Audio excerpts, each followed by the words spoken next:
Hey guys, Hello. here with Maximilian. Hi. I wanted to talk about holding space because we have a retreat coming up at the end of May, and this is a really relevant topic for if you're healing yourself, if you're holding space for someone else, how to actually do it, what it looks like, what it feels like. And Max is a master at holding space. Oh, well, thank you. Yeah. So I wanted to hear what you have to say about it, and I have a few things to say about it as well. So let's first start with the definition. What does it mean to hold space? All right. So I guess this is rather abstract relative to a lot of things that we talk about because it's, it's not normally talked about. Like people will say holding space for something, but they don't actually explain it. Right, that's why I want to explain what does it mean to hold space. Right. By the way, feel free to share this video with all of your friends and loved ones. Right, so holding space is a part of your presence, right? It's part of, and there's intention in it. There is not necessarily, actively thinking a thought to do something, but you are participating actively in holding space or a container with an intention for something, right? And so I guess a sort of an example of this would be like when you hold space for someone else talking or sharing, they're expressing something or maybe they're venting, right?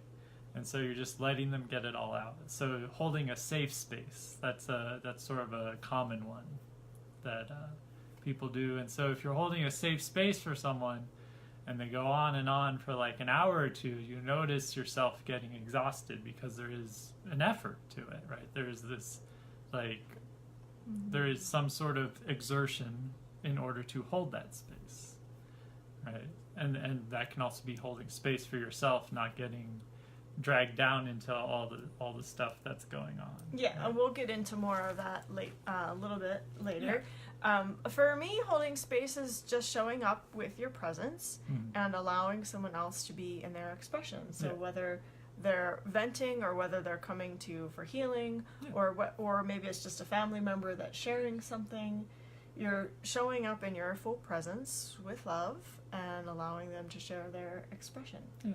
So the word space implies, volume, like how would you say, like there's an encompassing sort of quality of it, right?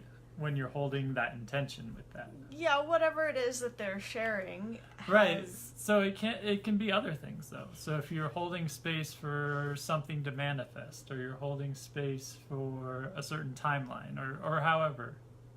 So those are different ways that intention can be played into holding space. Yes. Yeah. So I was just explaining that to have more details about holding space. Yeah. Because it is sort of abstract. It's knocking the table, which is making the video shaky. All right. So when you're holding space for someone, there are some things to remember. And this is also, by the way, for yourself. Oftentimes we think of holding space for somebody else, but it's just as important to do it for yourself, for your own inner work, for your own healing. It's not just allowing the expression of someone else, it's allowing the expression of yourself. So there are a few key components in my mind of what is important when you're holding space for yourself or for someone else. And that one of those components is coming without judgment. So you're not judging yourself, you're not judging the expression of the other person, you're simply allowing them to share. Yeah, that's good. Now, how to get to the place to be without judgment maybe is a whole other story, because inherent within us, we have judgments. That's how we've been indoctrinated and enculturated. We have judgments about things. And so that, for me, that has been a lot of my inner work, is to release those judgments and be able to show up for someone and for myself, not judging it. if you think about it, being more of an observer Mm-hmm. and just allowing yourself to be in that space where you're observing. Is there anything you want to share about that? So I guess maybe what's the difference between judgment and discernment? Maybe because, people they use the word judgment in place of discernment That's true. for navigating things. So Yeah. what's the difference? Well, discernment is just noticing, is something in alignment for me? Is this right for me? Discerning, like using your senses, using your intuition to notice, is this something that is in my alignment, is beneficial for me? And judgment, to me, brings in this emotional component, and saying this is right, this is wrong. Right. Like, instead of this is right for me, it's this is blanket, right or wrong. So you're delineating with clarity, I guess, choice or resonance or however it is, but not going into differentiating things being greater or lesser, right? So the things that are wrong are to be avoided because they're lesser, like that quality Right, of it. you're not it's not a qualitative thing with Whereas discernment. delineation still has I'm not going to choose this because that's not in alignment or that's not resonating, but there's not this lesser than. Right. This is, not that, there's that subtlety of lesser value. Yeah, So, well said. yeah. So that's sort of the difference between judgment and discernment. Yeah. And that goes into holding space, being without judgment, right? And? Oh, okay, I thought you were going to say more. Okay, so also, when you're holding space for someone, another really important component of that process, again, someone or for yourself, is being with your own energy. Mm-hmm. And so as an empath, this is one of the hardest things to master, I think. But it's totally doable, and it's really important if you want to be a leader or a facilitator of something, or if you're, again, holding space for yourself. Learning which energy is yours and which energy is not, and not taking on the energy that's not yours.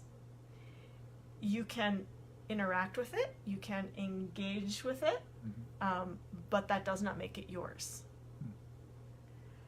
So learning what is my energy, what does my energy feel like, how does my soul feel, how does my emotional body feel, what are my true emotions, getting to know yourself so that you know which energy is yours and which energy is other.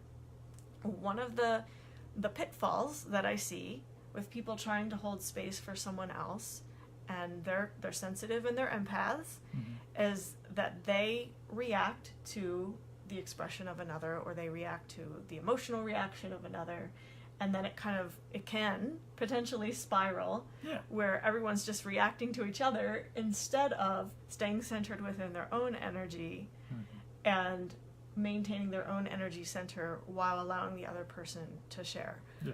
So that's really huge. This is actually, can I share a little bit about you? Oh, okay. This is why Max is so great at holding space, is because he does not react to the emotion of someone else.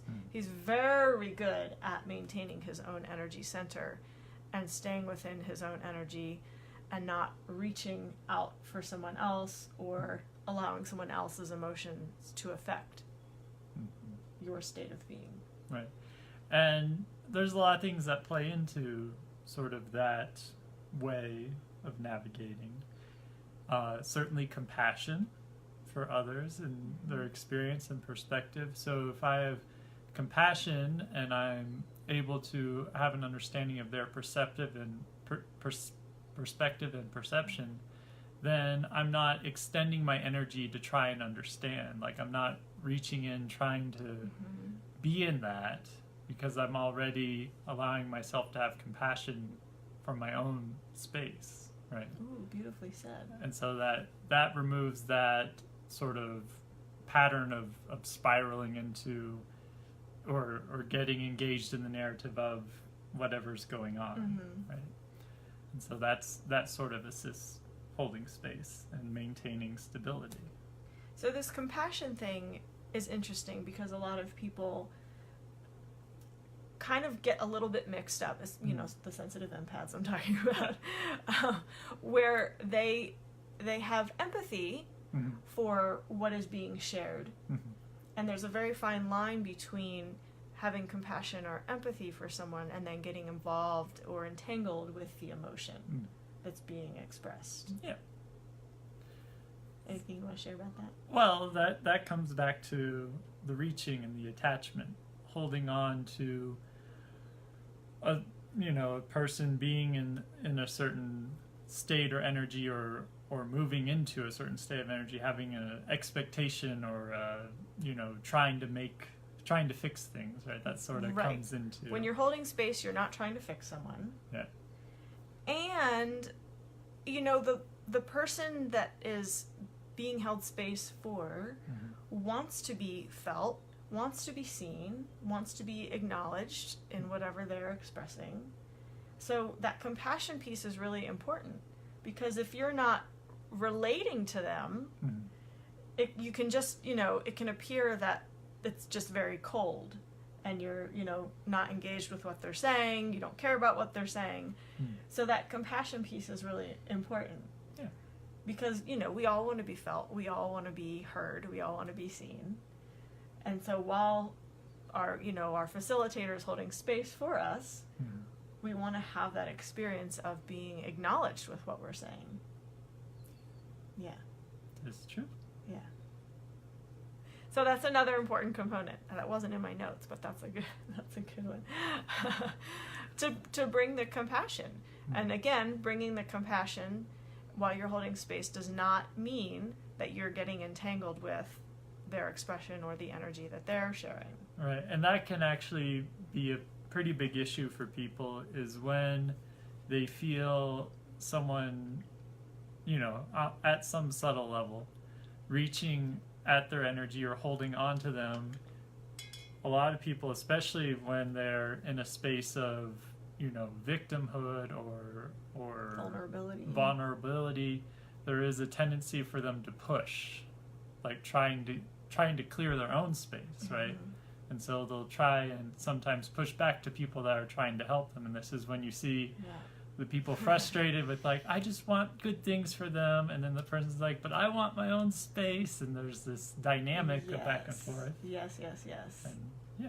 So I've seen and so that, on the part of the facilitator, then, that means that they're not doing their job properly. Right, because it's, in a way, it's you're holding space with them, but you're not coming into their space, right?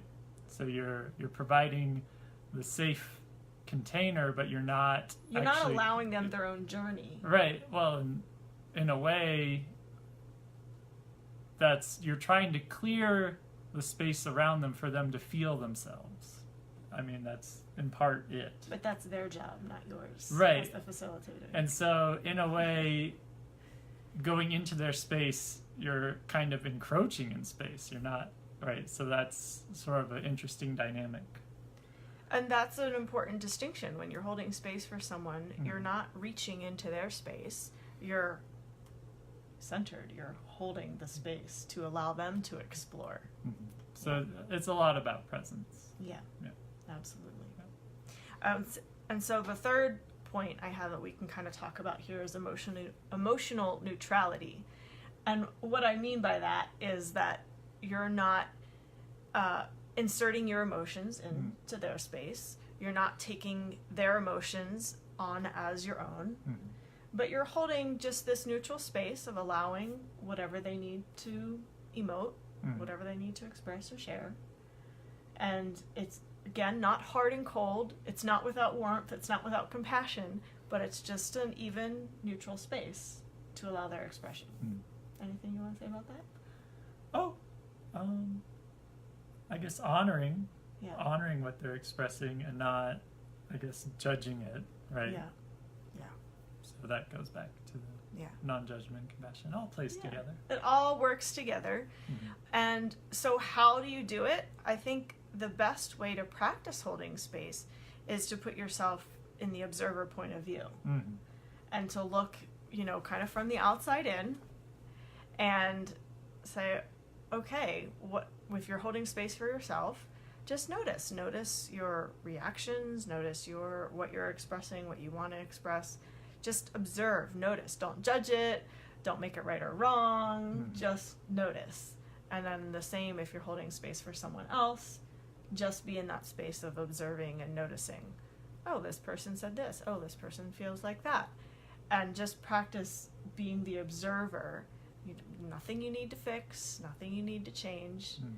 If you are facilitating for someone for healing, if your client is coming to you for healing, there is sort of that intention to help them through it, not fix, but, to facilitate for them. Right. So you're providing opportunity, but you're not forcing the opportunity to be taken. Right, exactly. Again, one of the pitfalls, that coaches or teachers or whatever get in with clients is they have an attachment to the client's transformation. And so if that happens, then again, you're not doing your job properly, and you're not holding space the way you could be, because true holding space is no attachment to outcome. Yeah. Anything else we want to share?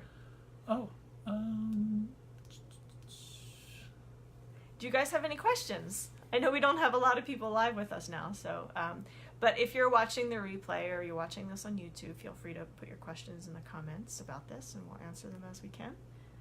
Yeah. All right. Well, thank you for joining us, you guys. Much love to you, and here's to holding space for yourself and for each other. Have a beautiful day. Yes. Oh, and I totally forgot. Our retreat that's happening at the end of May 31st to June 3rd. If you want to have the ultimate experience of having someone hold space for you, come to Sedona, Arizona for our Soul Family Reunion. It's going to be an amazing time where you activate more of your spiritual gifts, remember more of who you are, and you get that chance to be vulnerable and be in that space where someone else is honoring your expression and whatever it is you desire to share. So if that resonates with you, check it out at creationtemple.com/retreat. All right. Good things. Good things. Much love, you guys. Mwah.